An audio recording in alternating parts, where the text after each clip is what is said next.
Hi, Alexandre. So this afternoon you're doing a speech about Fractal, the component Fractal model. Could you tell us about a little bit about Fractal?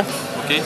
So nearly from the beginning, from OW2, we've decided that we were going to build a middleware code base that was not just going to be projects next to each other, but with an architectural vision. And we think that to have a component model was very important, so that the projects could identify technical features that would be identified as components, and that the component model should allow us to assemble these components to build the platform that you need to build the software that you need from these components. So it was important to have an actual component model to do that. And so in about 2000, the first ideas came around about the Fractal component model, which was then fully implemented, the first version in 2002. Okay, nice. And I've heard about OSGI. Is that component model as well? Well, OSGI is also a component model. OSGI was born more to do. Originally, it was born in the area of pervasive computing, home computing for home devices, and automotive embedded computing. And it was meant to ease the deployment of software on these devices. So it is a component model, but it's more targeted towards deployment.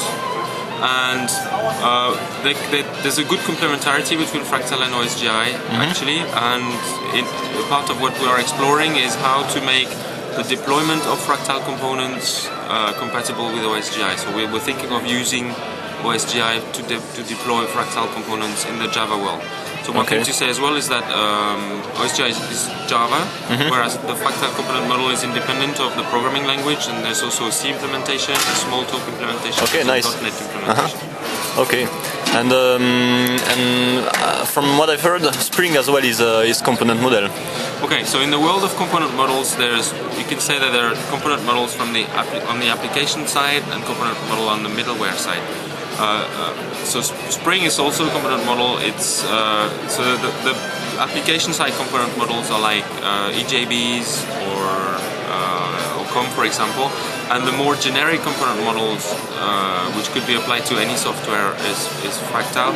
So we do not consider that Spring is all the features that Fractal has. For example, in Fractal you've got features that if you assemble components, you get a component. The components can have sub-components, it's recursive, and it's good when you implement the middleware, because usually middleware has got a complicated architecture, and Fractal is good for that, whereas Spring is more of a flat architecture.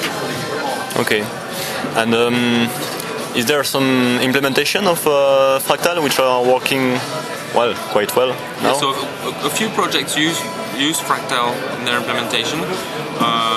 So examples that we mentioned in the speech are Petals, which is a JBI ESB enterprise service bus, and another one which is fully Fractal as well is Cliff, which is a load injection and performance measurement software. And there's other ones within OW2 that are using Fractal as well. Okay, nice. So what's the time of the speech? So the speech is at 3:10. 3:10 in room 9. Okay, nice.